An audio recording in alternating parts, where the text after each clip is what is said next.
안녕하세요. 홍씨의 퇴근길이 아닌 출근길에 오신 것을 환영합니다. 저는 3세대 쉐보레 콜로라도를 타고 있습니다. 3세대 콜로라도 같은 경우는 국내에는 7월 달에 판매가 시작이 되었죠. 그래서 제가 여러분께 그 GM 하우스 가서 까만색 콜로라도를 보여드렸는데요. 드디어 거의 한 2달 만에 이렇게 타보고 있습니다. 자, 아무튼 요 쉐보레 콜로라도를 타고 며칠 동안 데일리카로 출퇴근을 하면서 주행을 했습니다. 일단 저는 짐을 크게 실으러 다니는 일이 아닌데도 불구하고 늘 항상 세컨카로 픽업 트럭이나 아니면 포터 같은 1톤 트럭을 항상 운용하고 싶어 하거든요. 왠지 모르겠어요. 하여튼간에 뭔가 이 트럭이 주는 든든함이 있거든요.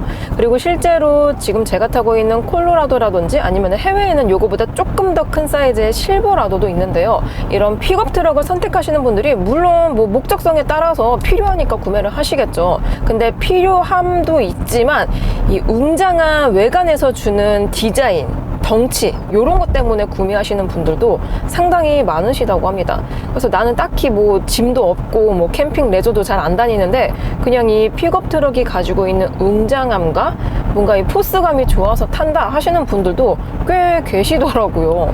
특히 저는 수도권에 살다 보니까 이런 픽업 트럭이라든지 큰 차가 생각보다 불편할 때가 많거든요. 왜냐하면 서울 같은 경우는 도로도 좁고 통행량도 엄청나게 많고 이면도로도 되게 많잖아요. 막 사람도 많은데 차도 많고 거기에 양쪽에 막 불법 주차까지 그런 도로에서 큰 차로 타고 다니면 정말 스트레스 받거든요. 그래서 이 한국 시장 같은 경우는 너무 큰 사이즈의 차량들은 약간 그렇게 좀 기피하게 되는 그런 게 있는 것 같아요. 물론 카니발이나 스타렉스, 뭐 스타리아 이런 건 제외하고요. 그래서 국내에서도 이제 국산차 기준으로 보았을 때 구매할 수 있는 픽업 트럭은 딱 한 가지밖에 없죠. KGM의 렉스턴 스포츠. 그거 외에는 픽업 트럭은 거의 없다라고 봐도 무방할 정도인데, 특히나 콜로라도 같은 경우는 국내 생산이 아닌 해외 생산입니다. 그러니까 뭐 미국이라든지 다른 나라에서 생산한 다음에 수출을 해서 우리나라에서 파는 거거든요. 그래서 엄연히 말하면은 수입차입니다. 수입차다 보니까 뭐 관세도 붙고 뭐 기타 등등 돈이 붙어가지고 미국하고 비교했을 때 가격 차이가 조금 납니다. 그래서 3세대 신형 콜로라도 같은 경우는 트림이 Z7-1 단일 트림으로 판매가 된다고 하는데요. 국내 기준으로 가격은 7,279만 원입니다. 이 콜로라도에 관심이 없으셨던 분들은 원래 수입 픽업 트럭은 그 정도 가격 하지 않냐 라고 생각이 들 수 있지만, 과거 2세대 페이스리프트 모델이라든지 그런 차량들은 한 2,500에서 3,000만 원 정도가 저렴했습니다. 즉 4,000만 원대에 구매가 가능한 수입 픽업 트럭이었는데요. 아니 갑자기 이게 세대 변경되면서 몇백만 원도 아니고 2,500만 원이나 오른 이유가 무엇이냐? 이 이유는 되게 다양합니다. 그동안 뭐 달러, 환율도 많이 오르기도 했고, 또 지금 국내 기준으로는 Z7-1 단일 트림으로만 판매가 된다고 말씀드렸잖아요. 근데 이게 해외 기준으로 봤을 땐 거의 최고 트림에 가깝습니다. 그러니까 풀 옵션 사양만 국내에 들어오다 보니까 비싸진 거예요. 해외 같은 경우는 LT 이런 트림이 따로 존재를 하더라고요. 물론 그만큼 저렴하긴 하겠지만 옵션이 많이 빠지겠죠. 그리고 제가 저번 주에 독일로 출장을 다녀왔습니다. 진짜 오랜만에 또 해외 출장이라서 보고 배운 것들이 정말 많았던 출장이었었는데요. 일단 해외 같은 경우는 국내하고 비교했을 때 되게 다른 게 많더라고요. 일단 국내 소비자는 해외 소비자와 비교했을 때 깐깐한 포인트가 상당히 많습니다. 가령 예를 들어서 가격도 저렴해야 되는데 승차감도 편안해야 되고, 그 와중에 가속성이 부족하면 안 돼. 그러면서도 실내 공간이 넓었으면 좋겠고, 또 이제 주행했을 때 NVH, 로드 노이즈라든지 윈드 노이즈도 조용해야 돼. 시끄러우면 귀 아프거든요. 그 와중에 편의 옵션도 빠방하게 들어가 있어야 돼. 안 그러면 운전이 불편하거든요. 아무튼 이 국내 소비자는 해외 소비자에 비교했을 때 좀 깐깐한 포인트가 되게 많아서 그런지 이 수입 브랜드의 자동차가 국내로 들여올 때 이 옵션에 대해서 상당히 많은 고민을 한다고 합니다. 그래서 웬만해서는 깡통 트림을 안 가지고 오는 이유가, 이 국내 소비자는 옵션을 되게 중요시 여기기 때문에 그래서 그렇다고 하더라고요. 아무튼 좀 얘기가 길어지긴 했는데 거의 풀옵션이다 보니까 가격이 비싸진 거죠. 그래서 이 Z7원 트림으로 봤을 때 국내 말고 이제 미국 기준이죠. 미국에서는 이게 국산차잖아요. 국산차인데도 불구하고 Z7원 동일한 트림, 동일한 옵션 수준으로 구매를 했을 경우에는 거의 6천만 원 후반대라고 합니다. 그러니까 미국 사람 기준으로는 이 쉐보레가 국산차인데도 불구하고 한 7천만 원 가까이 줘야 돼. 그러면은 되게 비싼 편에 속하거든요. 그러니까 아무튼 뭐 다양한 이유 때문에 가격이 많이 올랐습니다. 그래서 제가 만약에 이 신형 콜로라도 구입 예정자라면 가장 아쉬운 포인트가 사실 뭐 가격이지 않을까라는 생각이 들어요. 일단 이 콜로라도를 구매를 마음을 먹었다면은 이 픽업 트럭이 가지고 있는 장단점들은 일단은 인지를 했을 거 아니에요. 그래서 뭐 옵션이 일반적인 승용차에 비해서 살짝 빠지는 거 이해하겠어. 그리고 뭐 승차감도 뭐 승용에 비하면은 살짝은 떨어질 수밖에 없죠. 그런데도 불구하고 제가 여태까지 시승했었던 프레임 바디 픽업 트럭 차량 중에서는 신형 콜로라도가 승차감이 가장 좋습니다. 방금처럼 다리 이음새를 지나갔을 때에도 이 노면에 있는 홈이라든지 약간의 자잘자잘한 요철들을 하부에서 웬만해서는 많이 걸러주고 있거든요. 그리고 프레임 바디 특성상 승차감이 일반적인 승용차처럼 편안하기가 쉽지가 않은데 그 쉽지 않은 거를 거의 해내고 있습니다. 이 콜로라도가. 지금 한 번 더. 이렇게 요철을 지나갔는데도 물론 제가 흔들리긴 흔들리죠. 그렇긴 하지만 이 운전자에게 불편하게 충격을 다이렉트로 알려주지 않아요. 하부에서 나름 요철의 충격들을 충분히 흡수를 시켜주고 있다라고 생각이 들더라고요. 그래서 제가 옵션이 조금 빠졌다라고 말씀을 드렸는데 제가 처음에 요 콜로라도 시승차를 받았을 때 보통 대부분의 서울 주차장들은 좀 자리가 좁잖아요. 다 꽉 차 있고. 그래서 주차를 하고 딱 내리려고 했는데 아니 웬걸 이 사이드미러가 안 잡혀요. 그래서 고장났나? 저는 처음에 깜짝 놀라가지고 이게 전동접이가 아니었던 거면서 막 검색을 해봤죠. 그랬더니 이 사이드미러가 전동으로 접혀지지가 않아요. 그러니까 제가 주차하고 내려가면은 일일이 손으로 이렇게 접어줘야 돼요. 종이 접듯이 접어줘야 됩니다. 그래서 요거를 이렇게 접다 보니까 문득 생각이 든 차량이 하나가 생각이 났는데 이 폭스바겐의 제타 같은 경우도 지금은 페이스리프트 버전이 나오지만 이제 페이스리프트 되기 이전의 차량 같은 경우도 좀 옵션이 약간 빠지면서 전동접이 사이드미러가 누락이 되었거든요. 그래서 그것 때문에 가루가 되도록 까였던 역사가 있었는데 오랜만에 몇 년 만에 이렇게 수동으로 사이드미러를 접으니까 나름 재밌었습니다. 나름 재밌었어요. 근데 이게 만약에 내가 실제로 운용하는 데일리카고 매번 주차할 때마다 종이 접듯이 접어야 된다면 약간 좀 귀찮지 않을까라는 생각이 들기도 했습니다. 현재 톨게이트 구간 들어왔고요. 지금 이 노면 홈을 지나왔는데 아니 도로에 있는 요철들이 웬만해선 느껴지지가 않아요. 픽업 트럭이 이러기가 쉽지가 않은데 승차감은 만족스러워요. 자, 아무튼 다시 이렇게 가속 구간에 진입을 했는데요. 아주 우렁차게 잘 달려줍니다. 이게 과거 같은 경우는 6기통에 3.6 자연흡기 가솔린 엔진이 들어가 있었는데요. 세대 변경이 되면서 뭐 어떻게 보면은 다운사이징이라고도 생각할 수가 있죠. 3600cc에서 현재는 2700cc 2.7L의 엔진으로 교체가 되었고요. 또 6기통에서 4기통으로 다운사이징이 되었습니다.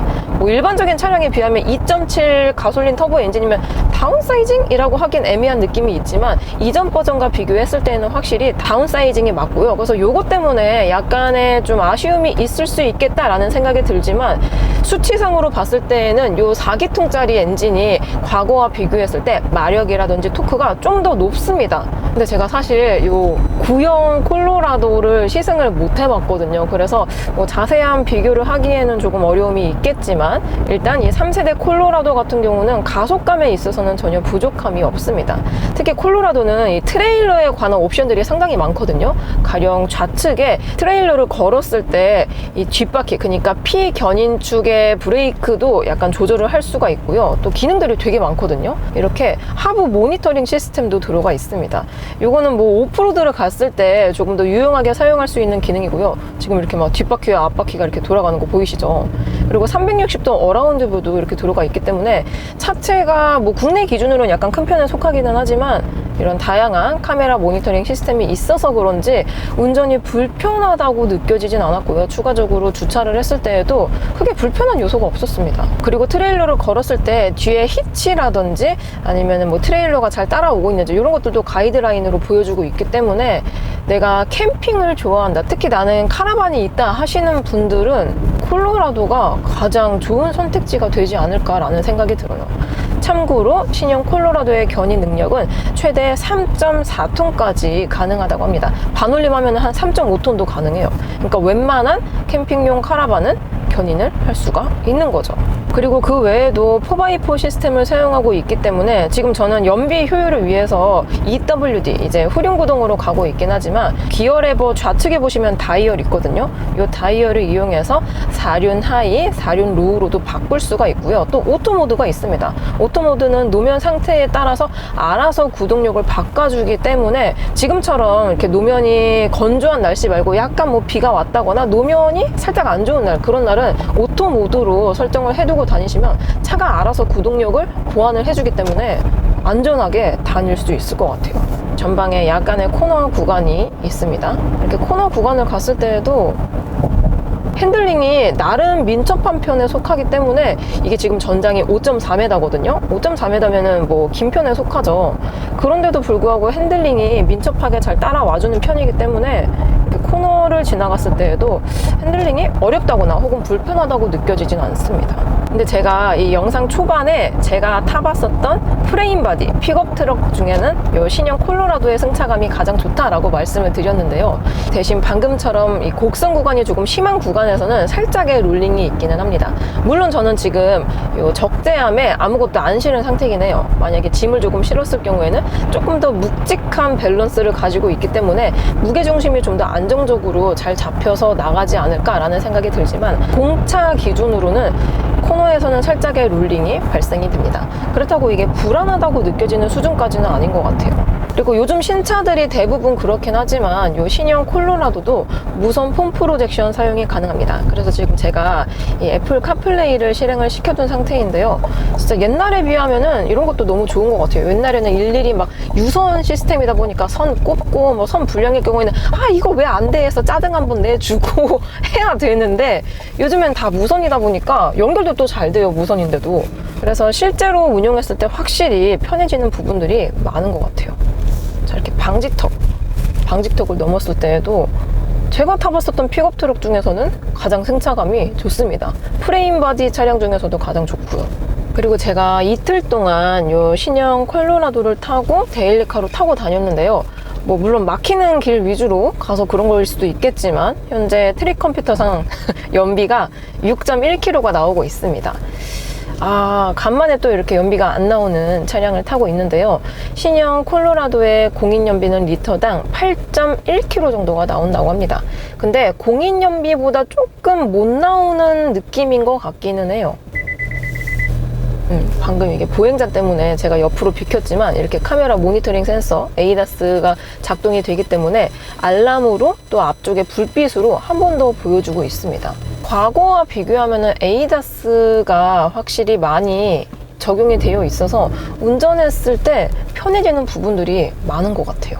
근데 지금 이 도로가 되게 좁은 도로거든요? 이런 도로에선 또 이렇게 차가 크면 클수록 집중력을 요하기 때문에 이런 것도 약간 불편한 것 같습니다. 서울 시내에서는 작은 차가 최고인 것 같아요.